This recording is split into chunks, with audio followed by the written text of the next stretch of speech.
पीले दांत वाली बहू। रंजना कभी ब्रश नहीं करती थी। उसे कितनी बार उसके माँ बाप ने डांटा, लेकिन उसका कोई असर उस पर होता ही नहीं था, जिस कारण से उसके दांत पीले पीले हो जाते हैं। शादी के बाद। अरे बहू, वैसे तो तुझ में कोई कमी नहीं है, पर तेरे दांत इतने पीले कैसे हैं बेटा? कैसे है मतलब? कोई सर्जरी थोड़ी ना कराई है। वो तो क्या नाम, मैं ब्रश नहीं करती थी तो पीले हो गए। अब क्या करूं? आप कहें तो लाल करवा लूं या फिर काले? यार ये क्या है, क्यों माँ से लड़ रही हो? लड़ रही हूँ? अरे मैं लड़ रही हूँ या ये बोल रही है कि दांत पीले हैं, पीले। अरे तपस्या थोड़ी ना की है इन्हें पीले करने के लिए। बकायदा ब्रश नहीं किया है 20 साल तक, तब जाकर। छी, कैसी बात कर रही हो? ये उस वक्त तो पीले नहीं थे जब हम लोग तुम्हें देखने आए थे। अरे तब साफ करवा लिया होगा डेंटिस्ट के पास जाकर। अब देखो कैसे पीले पीले लग रहे हैं। रंजना सास की तरफ गुस्से से देखती है। फिर शुरू हो गई पीले पीले पीले। अरे पीले तो तब भी थे जब मेरे हाथ का रसगुल्ला उड़ा उड़ा कर खा रही थी और बोल रही थी, लड़की नहीं गुणों का खजाना दे रहे भाई साहब आप। खैर, अब वो लोग करते भी तो क्या करते, पीले दांत वाली बहू पल्ले पड़ी थी तो झेलना तो था ही। एक दिन कीर्तन में रंजना गाना गा रही थी। अरे कमला बहन, माँ का द्वार है, यहाँ तो सब शुद्ध होकर आते हैं, फिर अपनी बहू को ब्रश भी नहीं करवाती तुम। दूर से पीले पीले दांत भक्ति में बाधा उत्पन्न कर रहे हैं। अरे कोई 2 साल के बच्ची थोड़ी ना लेकर आई हूँ मैं बहू बनाकर। अच्छी खासी लड़की है, अरे कैसे करवाऊं ब्रश? ये तो उसे खुद करना चाहिए ना।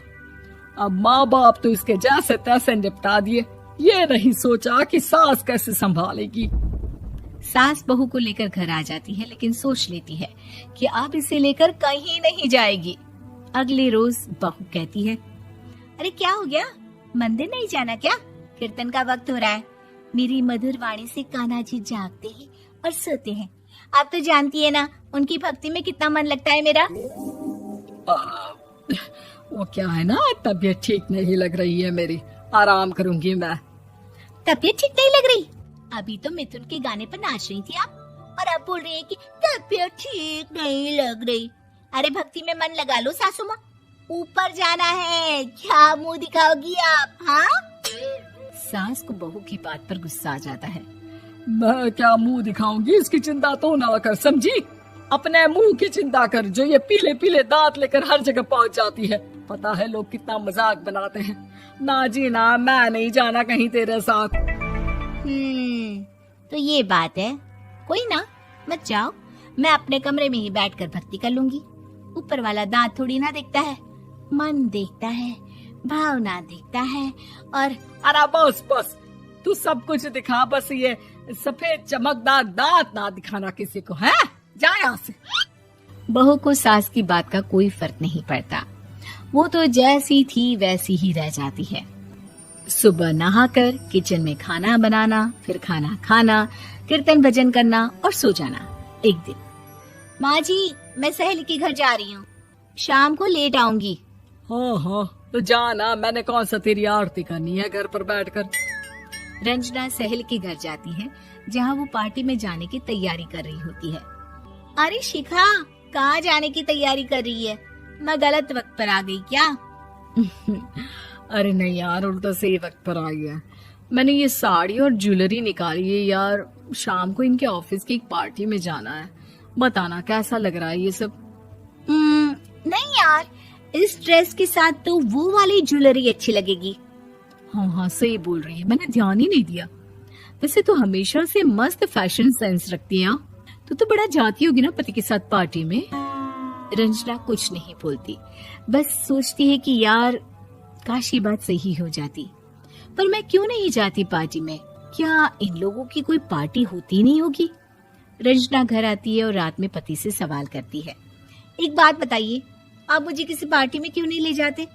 क्या आपके यहाँ ऑफिस में पार्टी नहीं होती? पति बेचारा क्या कहता कि दांत पीले हैं तुम्हारे इसलिए। अरे कोई पार्टी होती नहीं हम लोगों के ऑफिस में, तो कहाँ से लेकर जाऊं? और मार्केट, मॉल, कहीं वीकेंड घूमना, कहीं तो। अरे यार सारे हफ्ते में एक छुट्टी मिलती है, तो सोचता हूँ कि आराम ही कर लूं। क्यों? रंजना मन मार के रह जाती है। पहले कभी सास के साथ मंदिर जाया करती थी, लेकिन वो भी सास ने ले जाना बंद कर दिया। घर बैठी बैठी रंजना बोर हो जाती है। तभी उसे आइडिया आता है और वो मायके जाने का सोचती है। सासू माँ, 2 दिनों के लिए मम्मी के घर जा रही हूँ। अच्छा ठीक है, आराम से जा। और हाँ, माँ से कुछ अच्छी आदत सीख कर आना कि कैसे शरीर के हर भाग की तरह दांतों की सफाई भी जरूरी होती है, समझी? शुरू हो गई ना आप। वो लोग आपकी तरह नहीं है कि छोटी छोटी बात का बतंगड़ बना दे। उन लोगों के लिए मैं मायने रखती हूँ, ना कि मेरे पीले पीले दांत। रंजना माँ को बिना बताए उन लोगों को सरप्राइज देती है, लेकिन जैसे ही वो दरवाजे पर पहुंचती है, अंदर देखती है कि घर वाले कहीं जा रहे होते हैं। अब माँ, काश रंजना दीदी के दांतों वाली प्रॉब्लम नहीं होती, तो वो भी हम लोगों के साथ चलती ना बुआ जी की बेटी की शादी में। हाँ बेटा, लेकिन अब उसे कौन समझाए कि उसको उसके पीले दांत नहीं दिखते, लेकिन उसके आसपास के लोगों को कितना एम्बैरेसिंग फील कराते हैं।